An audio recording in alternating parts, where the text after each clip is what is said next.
Mesdames et messieurs, The greatest festival of our contemporary society, the Olympic Games, is about to begin. this is gonna be close.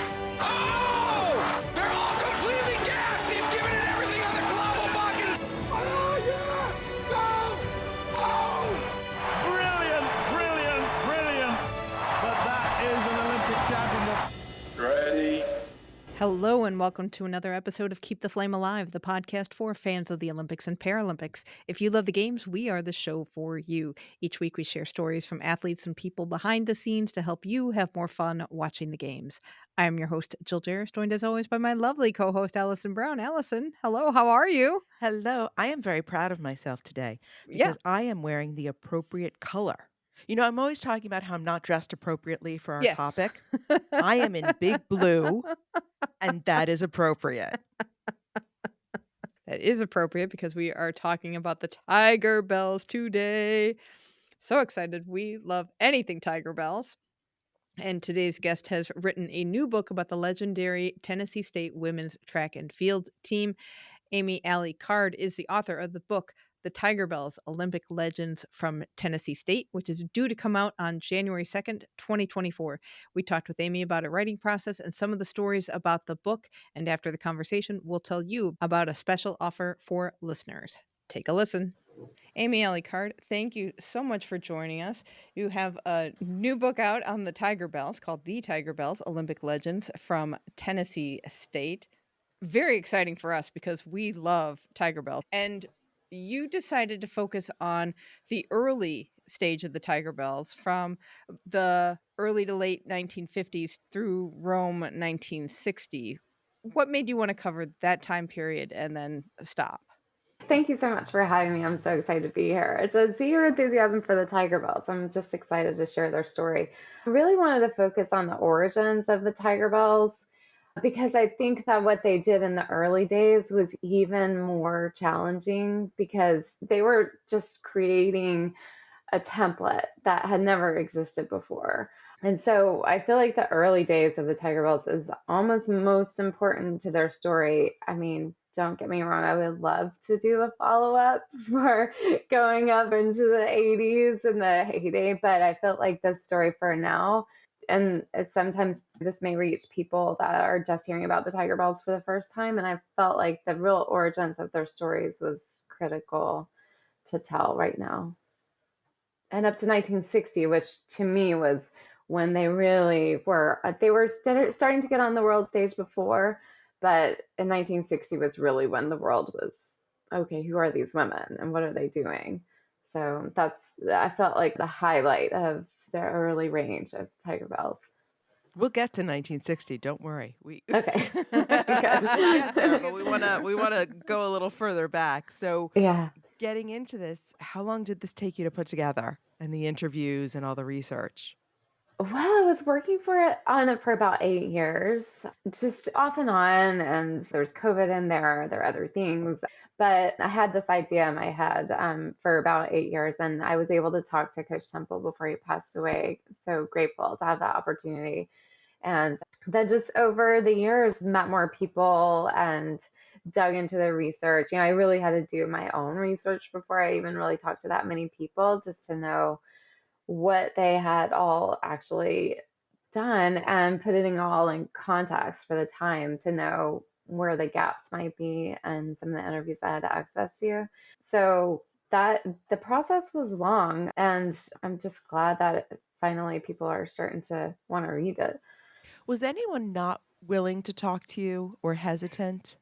Yeah, actually, that was a lot of the older Tigerbelles. I feel like their story has been shared so many times, and I think rightfully they're suspicious of anybody coming along. They don't know what the angle is going to be, and I think they may be just kind of tired. They've shared their story so many times, and nothing ever happens. People have been promising movies, and I think they deserve a big feature film kind of movie. People have been saying, there are these possibilities all along.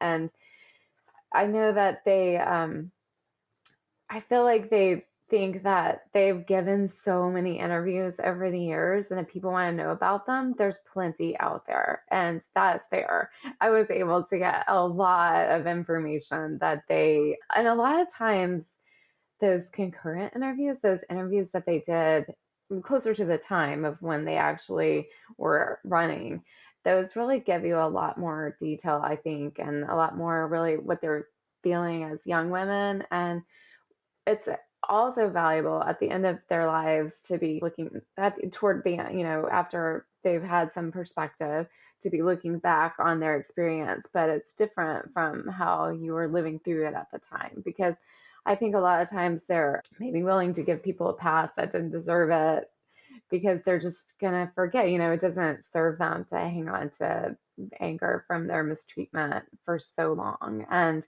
some of their early younger interviews, they were hot, and that was appropriate, and so it was kind of nice to see that, and also the range of what their feelings might have been like over their lifetime. But yeah, I wasn't able to talk to everybody, and I hope that maybe that opportunity still exists when it comes out and they see that it's a fair treatment. I used direct quotes as often as I could. I'd love for that to continue on with articles or interviews that they would want to do, just, because they're the best ones to tell their story. And that's really why my approach here was almost documentary style, it was very quote heavy, because I really felt like they deserved to tell their story the way they want to do without a lot of analysis from me thrown in. It's my analysis, there's more context. That was the goal. And really, at the time, there wasn't a ton written about the Tigerbelles as they were performing and winning all of these events and national titles and international titles and Olympic titles. They didn't get a whole lot of press. So how was it doing third-party research, trying to build that history? Well, it was really complicated. I felt like I was putting together a giant puzzle, threading all, because there weren't a lot of early interviews, but then over time they have given a lot of interviews about their day. And so I was just pulling together everything that I could find. And I was able to, I don't know if you've ever talked to Dwight Lewis. He was a journalist for the Tennessee, and he was a TSU alumni. And he had gathered so many interviews over the years, audio interviews that weren't published. He actually wrote a book, Mr. Temple and the Tigerbelles, but it was more of a picture book. But he did a lot of interviews just for that. And with Dwight Lewis, all of his interviews, and New Hope Academy did a whole series of interviews that they never published with Coach Temple, and they had Edith McGuire and they had Barbara Jones talking about their experience. So I had access to, and those were many, many hours of interviews, which were just priceless. And so with those, I just had to kind of deconstruct all of the quotes and put them in more of a narrative. And then I just filled in the puzzle with other things that were missing and pieces of context, and then other interviews. Tracy Salisbury also did her PhD thesis on the Tigerbelles, and she gave me access to that. She really did some good work and paid a lot of attention to what she was calling the unknown Tigerbelles. They were fascinating to me as well. And there was almost if you think of, there's very little information about Barbara Jones or Lucinda Williams.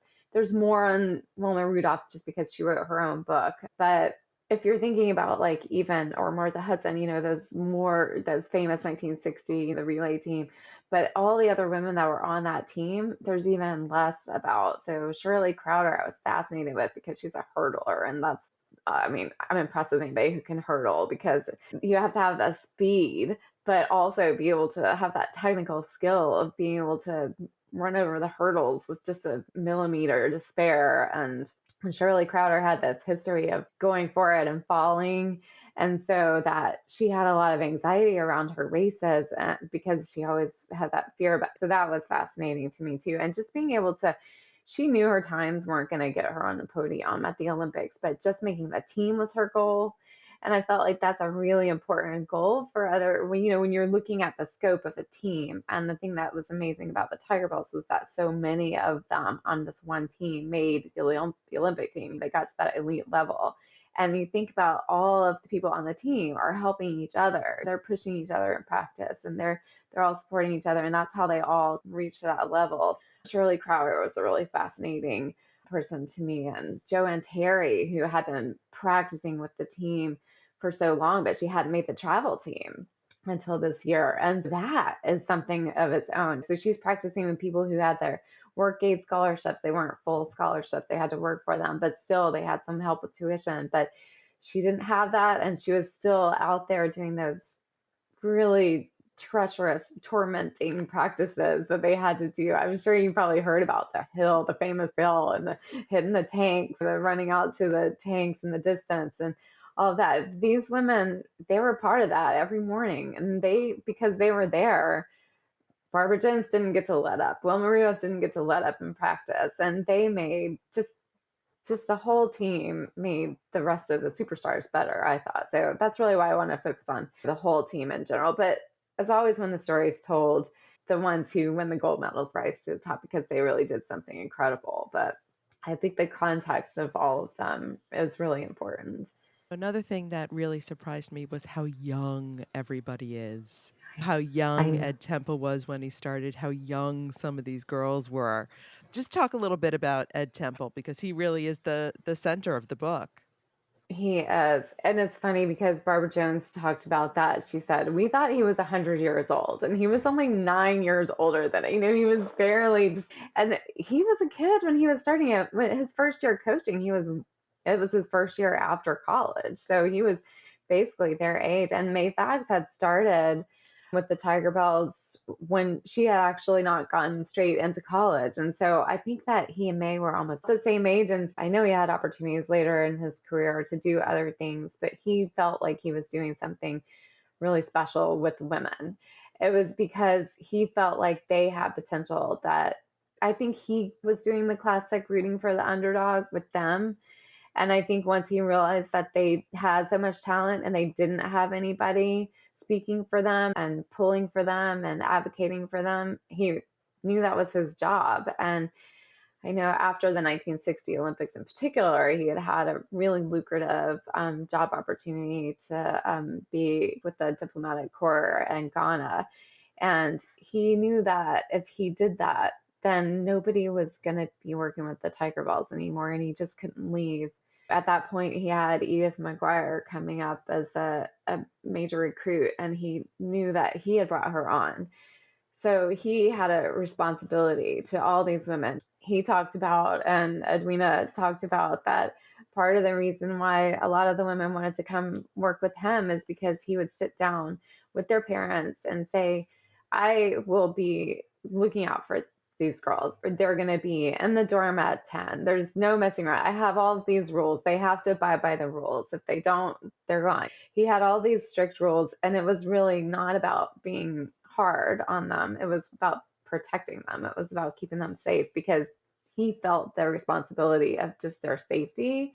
And he also saw the potential that they had to go, if they accomplished something great, they could go back into their communities and help the next generation. And that was one of the biggest things that the Tigerbelles had. One of their mottos was, you don't graduate until you're helping the people behind you beat you. They need to be better than you. And so he definitely had that. A lot of them said, I think it was Lucinda Williams said, that he saw things in us that we never even saw in ourselves. And at that point, he wasn't a father yet, but he was already dating. He was married to Charlie B, his wife, who was the mother of the Tigerbelles too, and the den mother. And they just felt like they were all their family, and they had a responsibility to them, and they knew that they had greatness in them. And he knew his way to get that out was just work hard, be excellent at everything you do. And he knew that the only way that many of these women would be able to get to college was to run. Athletics is your way to college, but this is your opportunity to create a better life for yourself that you may not normally have had, and then you can go benefit your community. And to a person, every single one of them did. They went back into their communities and they coached younger women and they taught, they taught kids all the way through, and they brought these lessons that they learned just from having the experience of being able to see the world in a way, where most of them had not been able to do any kind of traveling. And so just being able to see a wider world and know that other possibilities are out there and be able to tell people from their communities that was something that was invaluable. And that was actually more important to Coach Temple than even the results. I mean, he wanted to win. He was very competitive and he wanted to win. But when I talked to him, I said, what do you want people to know about the Tigerbelles? And he said, all of my Olympians graduated from college. That was the thing that he wanted everyone to know most. That was the first thing he wanted people to know. And that was what he was so proud of. And he had that, it's kind of a famous story, but he had it would be a little shameful in this time, but I think it would feel like it was putting a little extra pressure on the women. He would have every semester when their grades would come out, he would get the grades first and he would pull them all into the meeting, and he'd sit there and read all their grades out loud. They didn't know what their grades are, and so they had that extra pressure. They did not want to be embarrassed among their peers, and so they had to, okay, you got a C, that's not going to work, and then, or you got an A, good job, so their grades were really important to him. They had to maintain their grades to be able to compete and stay on the team. And so he knew, but that was not just about their daily grades. And it's not just the way it is now where we're trying to maintain a grade average so that our team looks good. It was really for them to have their best, to be getting the most that they could out of their experience and to be able to set them up for their lives after school. One of the things I really liked was how you put the brushstrokes in for the times and talked about a lot of the women where they came from. Mississippi, Willie White. Yeah, Okay, that's what I thought. yeah, Willie White, who knew Emmett Till and the horrific segregation and lack of opportunity that a lot of the women faced, or on the flip side, people who came from the North to Tennessee yeah, State and just walked into this world of segregation that they didn't know existed. I yeah. really enjoyed how you painted that picture, and that helps put into context just the focus on education, because that was a way to lift up everybody in that generation and make it. I feel like really understood how much Ed Temple felt for making sure that everyone was lifted up and trying to improve the situation for Black people in America. Yeah, and in fact, May Fags she was one of the ones, she came down from New Jersey, and if she hadn't stayed, Coach Temple said that he didn't think that the Tigerbelles would have existed because she was the superstar at her time. She was the kind of standout superstar. Another person that people have heard about, Wilma Rudolph, but a lot of people haven't heard of May Fags, and May Fags is who Wilma Rudolph idolized. She was original, and so Coach Temple knew that if he got May Fags on the team, then other people would follow. And he did the hard sell on her. He recruited her, and it turned out that she was between TSU and Tuskegee. And so she came to TSU because it wasn't quite as far from New Jersey. And I think that put the edge up. But I think that Coach Temple was a big draw because they had to feel that his kind of protectiveness over his team and all. But he said that year was really hard. The first year he was fighting for funding. So she was reigning. She had already been to the Olympics. She had made the Olympic team. She won in 1952 before she actually joined the Tigerbelles. I think she knew she was going to at that point, but she hadn't officially joined. That was when she, on the relay team with Barbara Jones, won a gold medal in the Helsinki. And then she comes back to TSU, and she had to deal with all of the Jim Crow aspects of life that she did not have to experience in her life in New Jersey. And that was really challenging. But also, she didn't have all the funding at TSU that she needed. For example, she was defending her title as champion, and they didn't have enough money to send her back to the championships in that year. So she had to see somebody else win just because she couldn't get there. And she had, before that, so many years in a row so she was breaking her record just because they didn't have the money. And so I think those two things in combination, she nearly left. And Coach Temple had to really work with her and promise her that if you stick with us, we're going to stick with you. We're going to build this team together. And it's true. So she stuck with that. She all the way up to the 56 Olympics were the next ones that she went with the Tigerbelles. And she knew, and that's when they were really starting to grow together as a team. They were still young at the time, but she was able to see that what they were doing there was more than just one-off champions. Before they did have some individual runners, but as a team, they were going to be able to do something even more special. But they really had to suffer through a lot more than just the athletic accomplishment, but the challenges they were facing being in Tennessee, and just their travel from place to place was always more challenging. I mean, there's a story where they were going up to New York, and because they didn't have the funding, they would go in a caravan of station wagons, and they went up to Madison Square Gardens. They had to always stay at the Paramount Hotel, but they were getting out of these cramped station wagons that they've been in with all their gear and everything, and they were competing against people who had money to spend an extra couple of nights at the hotel so they could be well rested and well stretched out and ready to run. And that first year that they went with May Fags as the leader, they didn't know, they had never had the opportunity to run on an indoor track, so they didn't understand about the banks that go around the corners. It would be your natural inclination to want to slow down around the bank, but May Fags had to teach them how to dig in and use those to spring off of. And there were all kinds of things that they, not only because of the era that they were living through and being in the South, but also because of their funding. I think it was all kind of related, but there were opportunities. So they were really fighting against obstacles on all sides, on all fronts. And so I felt like that context was because they accomplished something really amazing. But if you looked at what they had to go through, it was Willie White said, I didn't have obstacles in my path, or I didn't have stones in my path. I had like boulders. And her motivation was really, Willie White was very frank about that.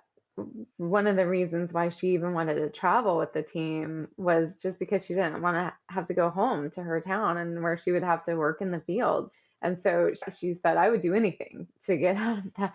So she just worked and worked, and that was her motivation. That was the extra push for her was just, I don't want to go home. Have to face that again. I did really want to share each of their backgrounds too, because they each kind of had their own different challenges that they were trying to overcome to get there. And it was a range. Barbara Jones came out of Chicago, but she had missed that one Olympics. She made the 1952 Olympics, but not the 1956. So she was kind of that young diva. And so her challenge was to try to prove that she really had it in her and she wasn't just a fluke. So they all had their own things to prove. Yeah, I thought it was very interesting that each of them became a character.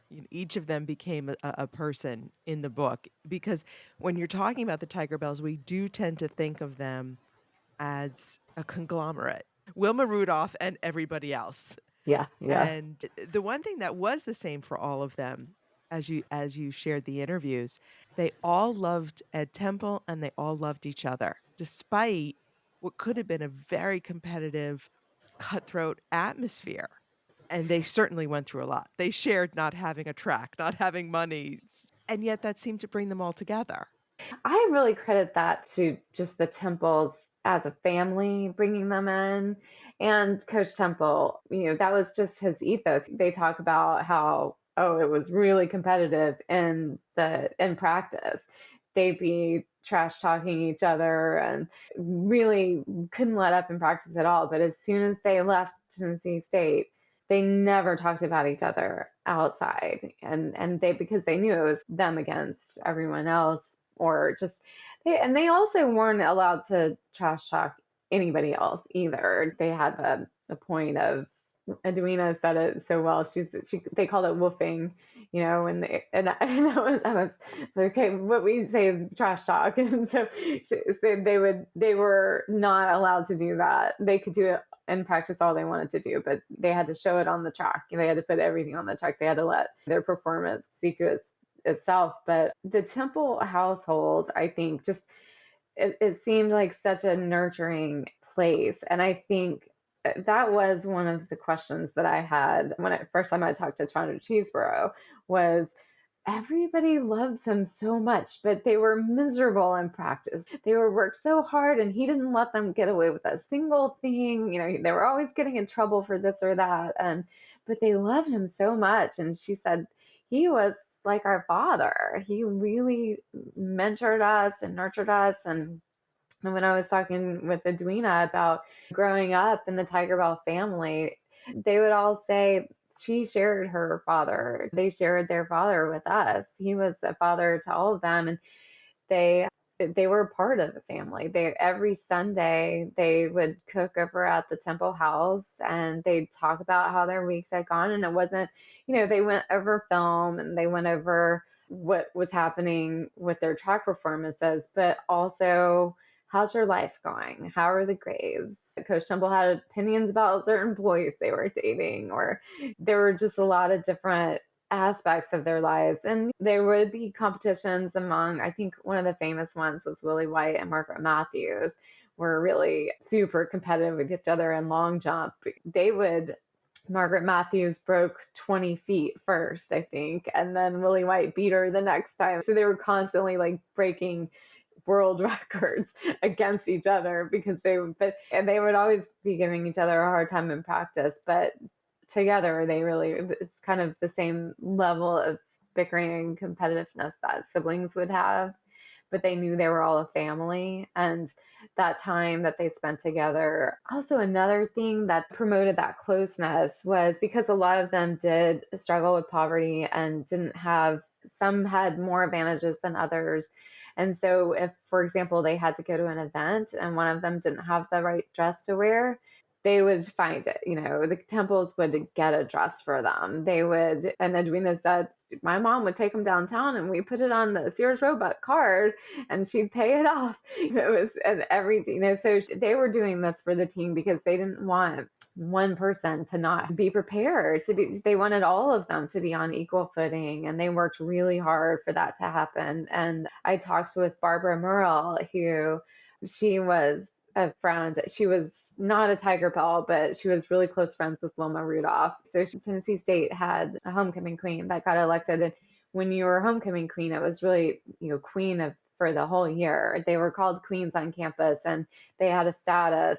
They had their own apartments. And so anyway, the queens, and she was also a leader in her sorority. And they had this kind of everybody was all together, and Barbara was worried because Charlie B was Coach Temple's wife, and she was the den mother, and she had most of the Tigerbelles would be in her sorority. That was Epic Alpha Alpha. And the Deltas were Barbara Murrell's, who was queen of the campus this year.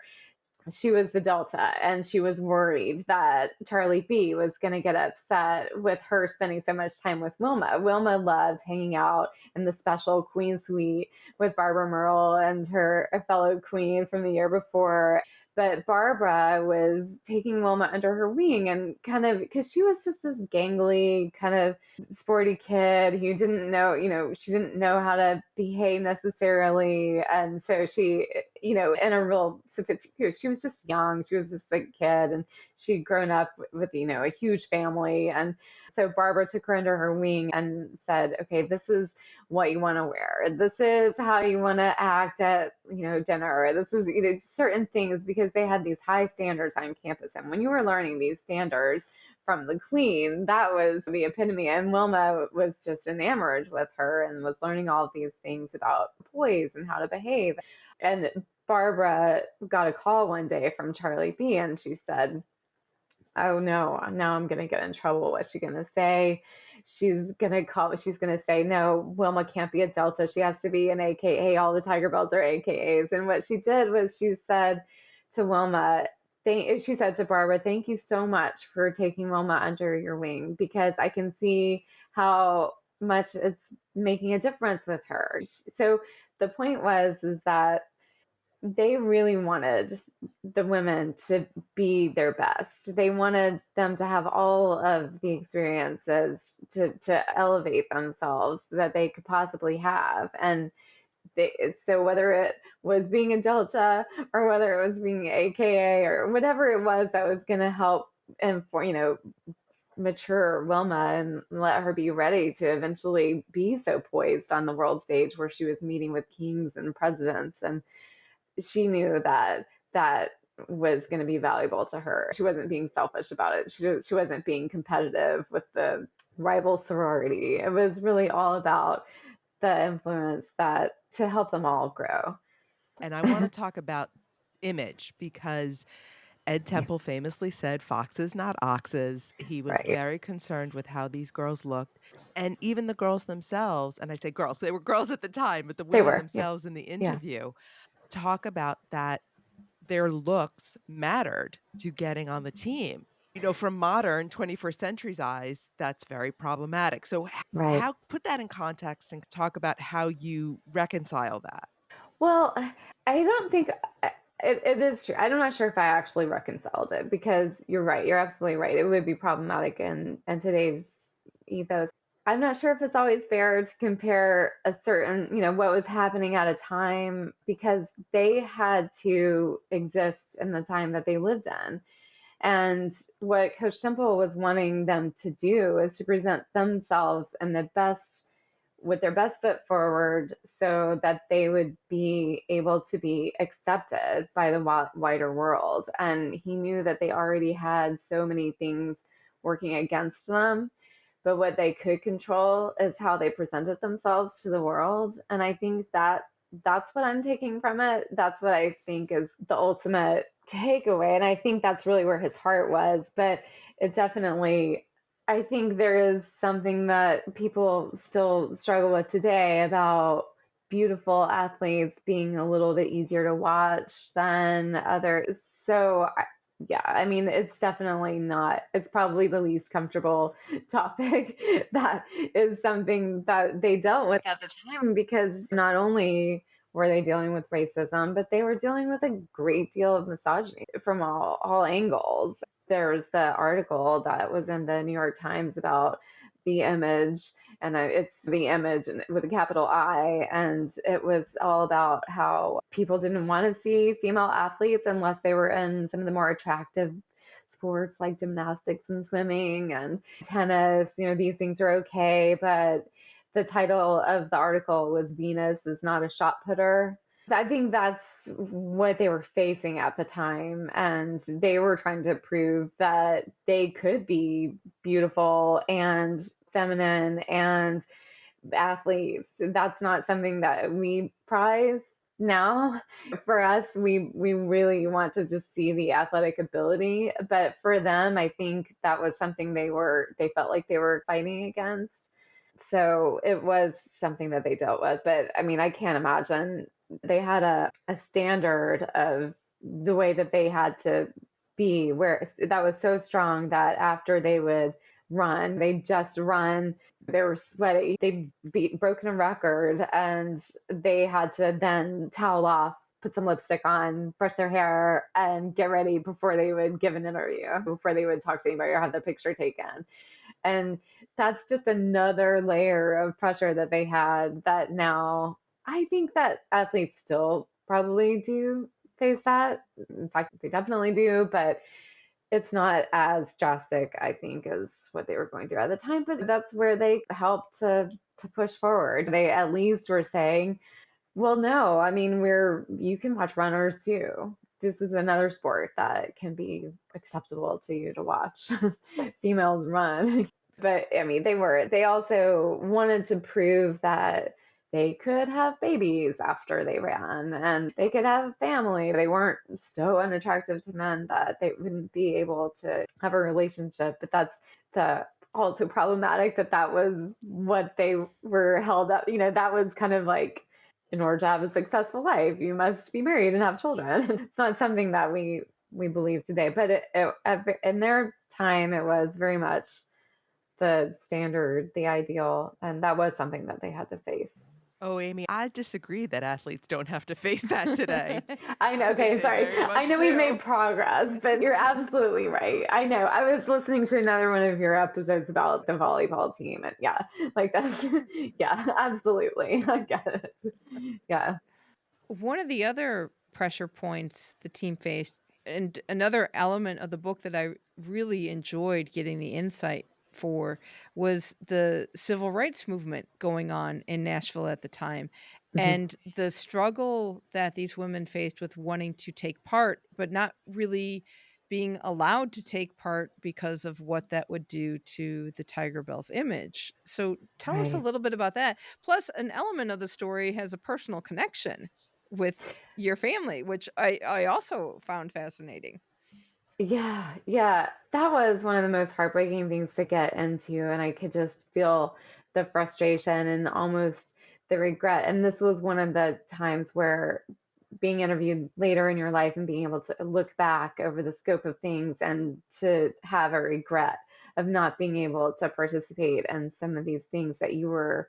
I think nobody at the time realized what a movement they were starting in 1960 in Nashville when the protests, when the sit-ins started. That was the year, the kind of height of the Tigerbelles in this story. But that was when the protests were just starting for the first time in Nashville, and they weren't allowed to participate because one of the things specific to Tennessee State, because it was a state sponsored university, they were threatened with losing their funding if the students kept participating in the protest. And so the administration for Tennessee State was under a huge amount of pressure from the state government to cut it out.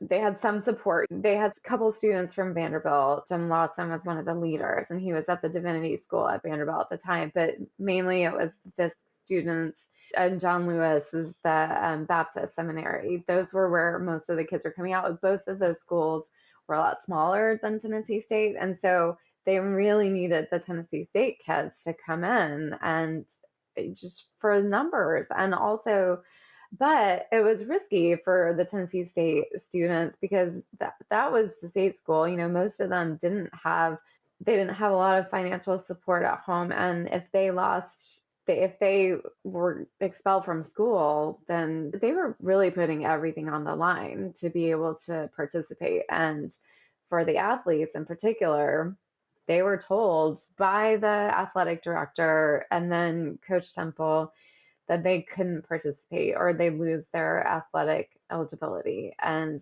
well, ultimately they would not be able to earn their degree. And so it was just a risk. And they decided, each person had to decide, but I think they decided as a team that they had another purpose, that they could show the world from what they accomplished. They had another way to show what young Black women in the South were capable of that people didn't believe. But that was definitely a hard thing for them not to be able to participate in. And where it touches into my family was my grandfather was the track coach at Vanderbilt at the time, and he was the head of the PE department. And so that was when there were protests on Vanderbilt's campus. It was starting to get pretty intense, and he heard about one of his best friends was Fred Russell, who was a writer for the Nashville Banner, and really the only reporter that had the Tigerbelles on his radar. He was the only reporter that really wrote about the Tennessee State athletes at the time at all. And the Tennessee State at the time, they were in their golden era. I mean, they had just incredible athletics in all of the sports, particularly football and basketball, but particularly the Tigerbelles, because they were winning internationally at that time. And so Fred Russell was a good friend of my grandfather's, and he was telling him about the Tigerbelles. I think they were already kind of on his radar at the time, but they started to realize that Tennessee State was practicing. They were these elite athletes, and they were practicing on a track that only went halfway around. So they couldn't run a 440. They couldn't run. I just can't even imagine that, like the athletes. And Coach Temple had to rake it out by hand. Even the track that went around wasn't, it had holes in it. And he would get so mad because the football players would walk right over it with their cleats on the way to the track. And so my grandfather found out, that they didn't have in town in Nashville, they didn't have a track, a real track to practice on. And so he invited them to come practice at Vanderbilt's track. And the details on all of that are a little bit fuzzy about when it actually started and how.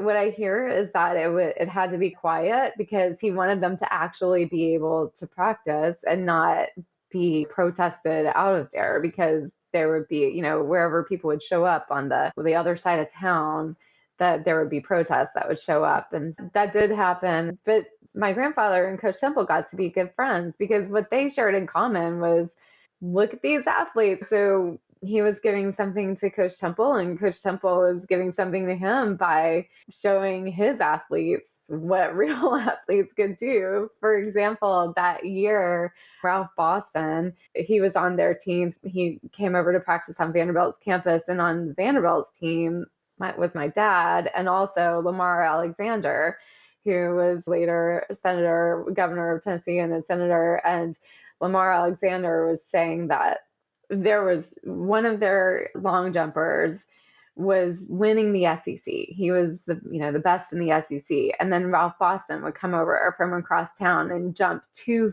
feet longer than him in practice. And that's how much better they were. But these SEC, the Vanderbilt's team, they had this track that just stood there empty most of the time. And so I think that everybody agreed it should be put to some better use. Coach Alley had the advantage of having some real athletes that his kids could watch up close and to see how they could perform. And my aunt, she loved it so much. And this is one of the reasons why I got deeper into the story, but she grew up on campus. At the time, she was only in middle school.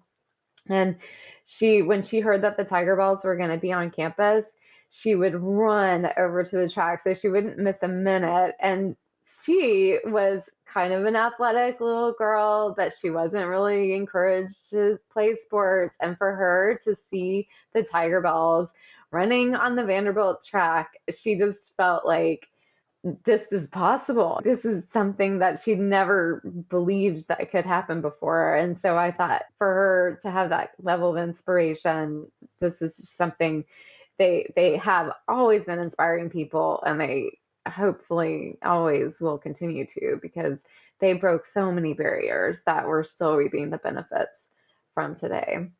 Lamar Alexander cameo, I think, is one of the kind of the best little pop-ups in the book, and so much fun to see how recent the story is and how it crosses so many levels and parts.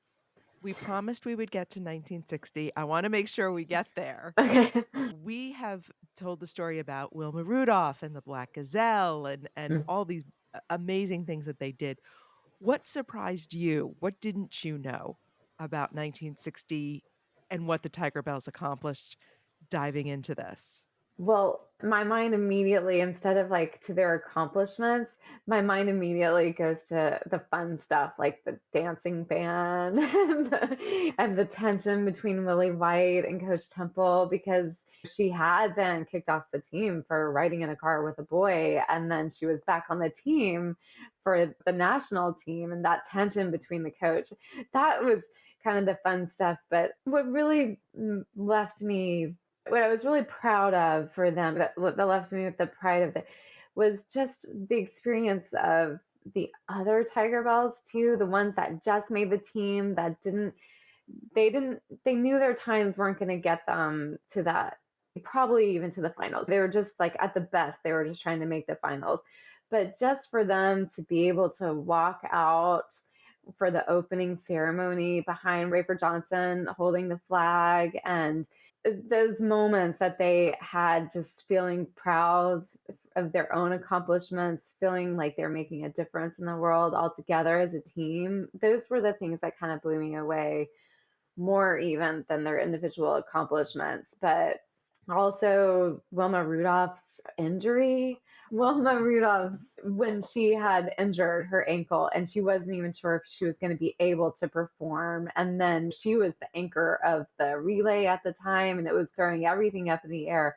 But her ankle held, they had it all taped up, and she broke she broke the world record. She won every single heat that she performed on, despite the fact that she was injured, despite the fact everyone was saying they didn't believe her standards that she had sent in to get a place. So she was in the worst possible placement, the worst possible heat placement. She had just, everything was kind of working against her, but she was just able to push through on so many levels. But also, I thought it was just really incredible how she had already won her first 2 gold medals for the 100 and 200, and she really wanted to get that last one for her team.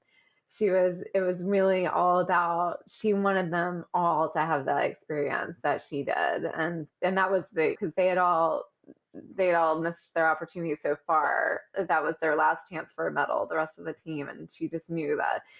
And that last race was a real nail biter. I mean, they had a bobble in the baton. And I think that only a team that had been working together and knew each other so well at that point would have been able to overcome that bobble, between Lucinda Williams and Wilma. They were able to hit it twice, hit the baton twice. And Wilma just, everybody wishes that they had a single split time for that, because it would have been probably even more of a record breaking than she was able to do officially for the record. But she was so motivated to win for her team that's the story of the Tigerbelles. They're a team. They really wanted to do everything for each other. And so those were some of the things that came out of 1960 that I think everybody really needs to know.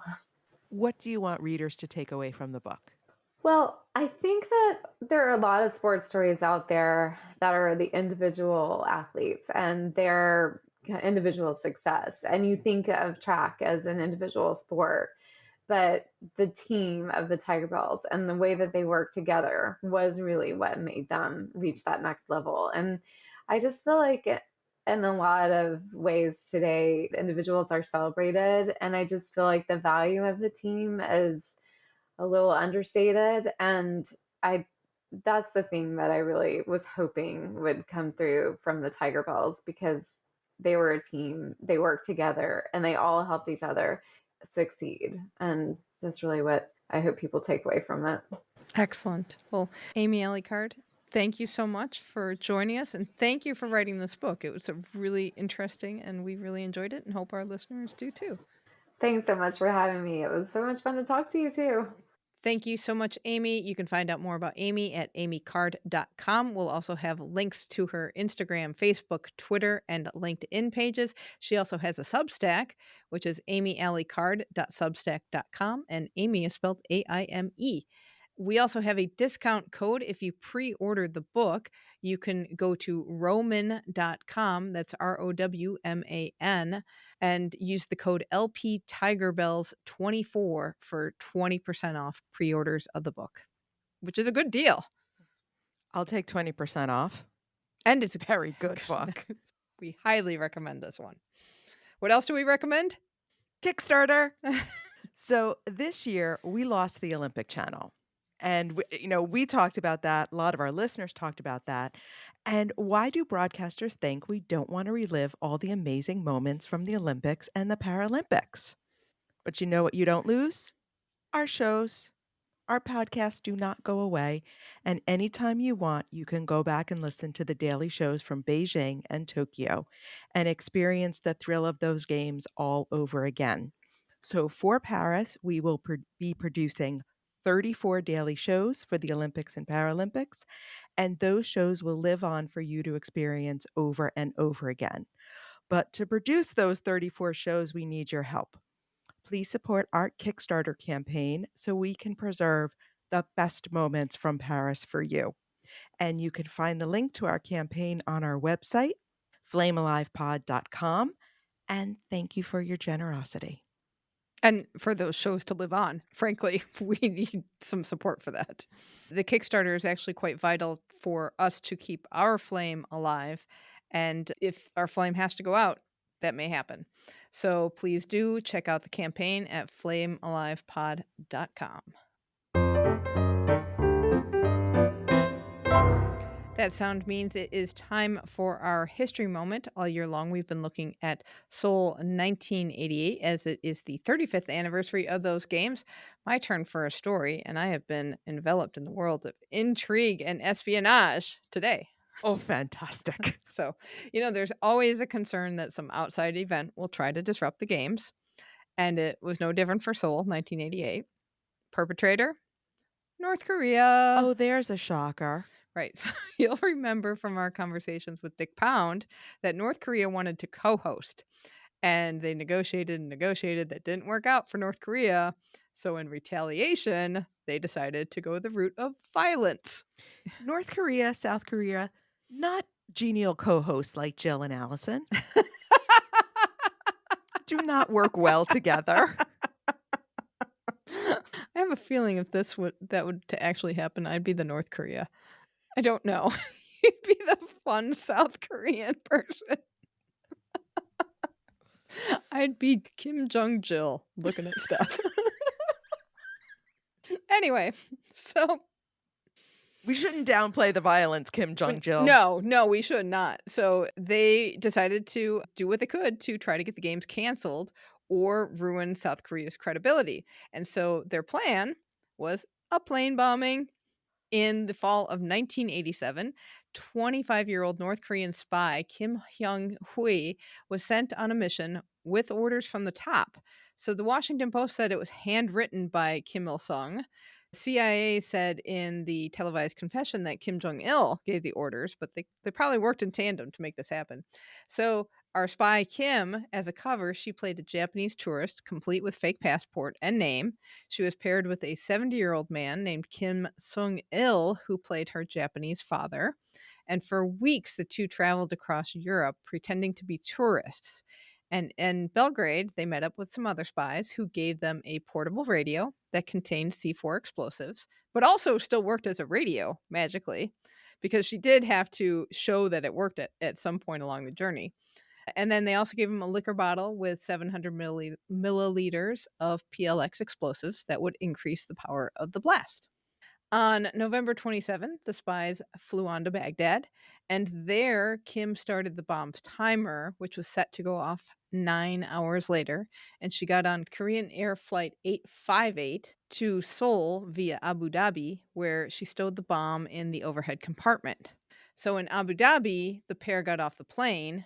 Flight 858 continued on, and the plane disappeared somewhere over the Andaman Sea off the coast of Myanmar, just before it was supposed to stop in Thailand for refueling. And according to the Korea Herald, the pilots gave no distress calls, so they didn't know what happened there. All 115 people on board died. 113 were South Korean. There was also one Indian citizen and one from Lebanon. Most of these people were construction workers who had been working in the Middle East for years and were on their way home. Also on board was Korean Consul General to Iraq and his wife. And the pilot was a former Air Force officer and veteran of the Korean War who had retired the year before, but was back on a short-term contract. Meanwhile, while this is unfolding, Kim and her partner start working their way home, but they were stopped in Bahrain when authorities saw their weird flight patterns. And authorities asked for their passports, and that was when the two of them knew they're in trouble. So the directive there is if you're in trouble, kill yourself. And so they tried by biting down on cyanide-laced Marlboro cigarettes. Kim's partner died, but Kim did not. She ended up in the hospital. She tried to pass herself off as a Chinese orphan in hopes they'd send her to China, but no. The cyanide and the fact that the fillings in her mouth were made from soldered lead were a dead giveaway that she was North Korean. Wow. I remember this. This is Oh, do you? Yeah, I I don't. do. Oh, wow. Yeah, I do remember this, and it was horrific. Kim was extradited to South Korea in mid December, a day before South Korea held its first direct presidential election in 16 years. And also, from talking with Dick Pound, we know that that was a huge deal. There are some pictures of her being led off the plane with a big bandage over her mouth to prevent biting. She endured 8 days of questioning, during which time she was taken out into Seoul and she saw that it was nothing like what North Korea told her. She realized she'd been a pawn and she confessed. She was put into detention where she saw the opening ceremonies of the game on TV. Meanwhile, North Korea, of course, denied any wrongdoing. In 1989, Kim was sentenced to death. But the following year, the South Korean president pardoned her because she had been used by the North Korean government. She apologized for her actions, which helped her case with the public. She also wrote a book called Tears of My Soul and gave the proceeds to family members of the victims. Kim still lives in South Korea today. She lives under police protection in case North Korea comes after her. She's tried to build as normal a life as possible. She's married one of the South Korean agents who handled her case, and they have 2 daughters who are now in their 20s. In 2020, Daegu MBC TV recorded footage of wreckage in the Andaman Sea, which they believe could be the fuselage of Flight 858. And the South Korean government has been unable to make a deal with the government of Myanmar to do a complete and thorough search for it. So today there is a monument to the victims in Seoul, and this goes on as one of the tragedies that led up to the games, but did not accomplish North Korea's ultimate goals of ruining them.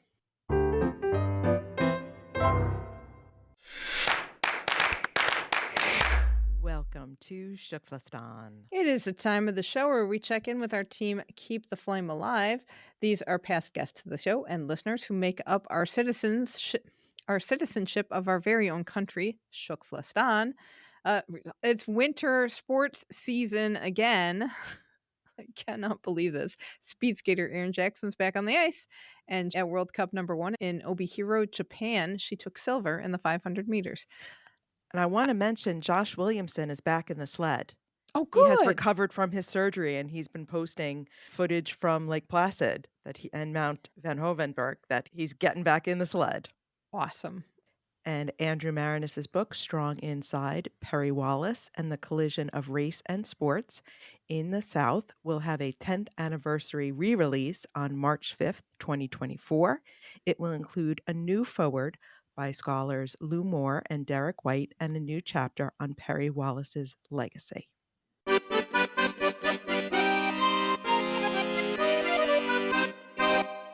Bonsoir. Bonsoir. Yeah, it is evening when we tape this. But big news is that the Paralympic torch relay has been announced. This is going to be something very different than the Olympic torch relay, in part because they don't have a ton of time to have it, to be quite honest.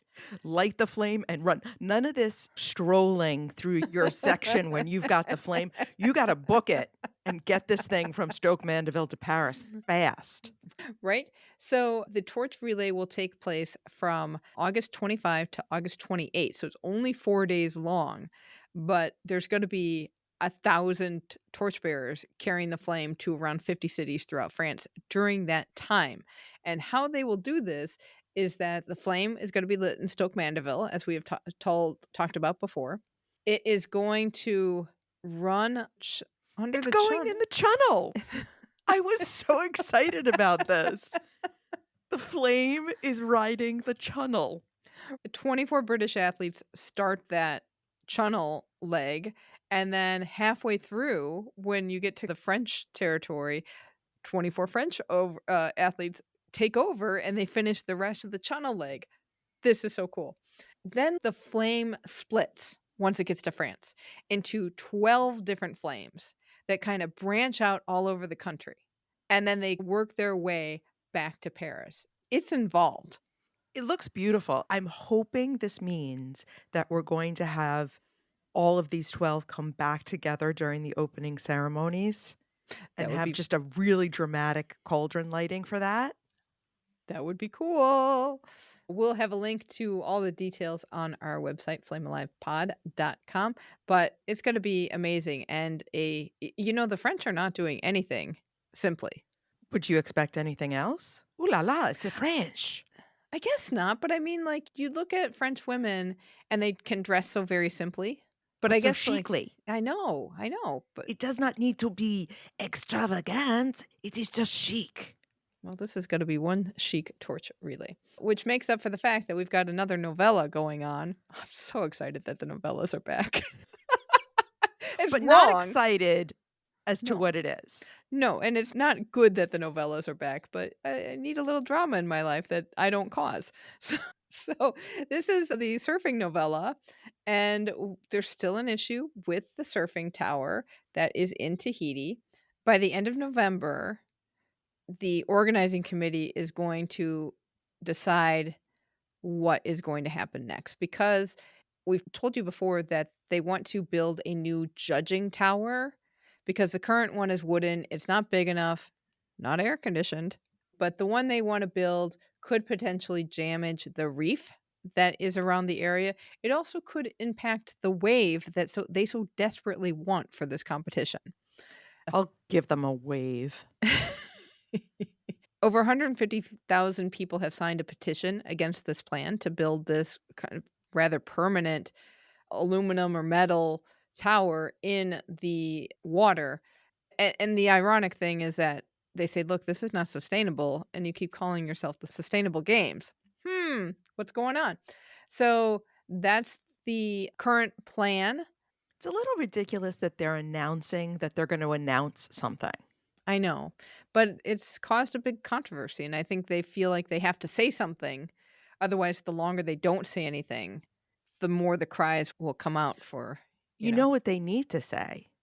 They need to say, au revoir, Tahiti. Yeah, and that's not happening. Other proposals have been to move to a different section of the island that has good waves, but it's not the wave at Teahupo. So The only way that this could get more novella is at the time of the Olympics, and I do not wish this because anything that hurts the athletes, I am not for, but like have a tsunami or something. And I'll be like, there's your wave. There's your wave. Just this whole production was wrong from the beginning. We all know it. Moving on. We'll see. I'm very curious to see how surfing will do this time around. We had issues in Japan. The competition had issues just because the weather was tough, but we had issues even understanding the sport because the commentary was also rough, I would say. I gave them a wave. The Allison tsunami wave. It's not pretty, I'll tell you that right now. It is not my big blue that I am wearing for the Tigerbelles. On that note, we will call it an episode for this week. Let us know what you think about the Tigerbelles. You can connect with us on X and Instagram at FlameAlivePod. Email us at flamealivepod@gmail.com.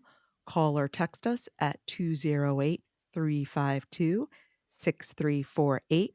That's 208-FLAME-IT. Be sure to join the Keep the Flame Alive podcast group on Facebook. And don't forget to get our weekly newsletter filled with other fun stories about this week's episode. You can sign up for that and find the link to our Kickstarter campaign at flamealivepod.com. Next week is Thanksgiving week in the U.S., so we will be being very thankful for many things, including you, our listeners. But that means we'll also have a lightning round, and we're going to feature some of our favorite authors from the past few years and find out some of their favorite Olympic moments and sports they would try to attempt. So be sure to tune into that. Thank you so much for listening, and until next time, keep the flame alive.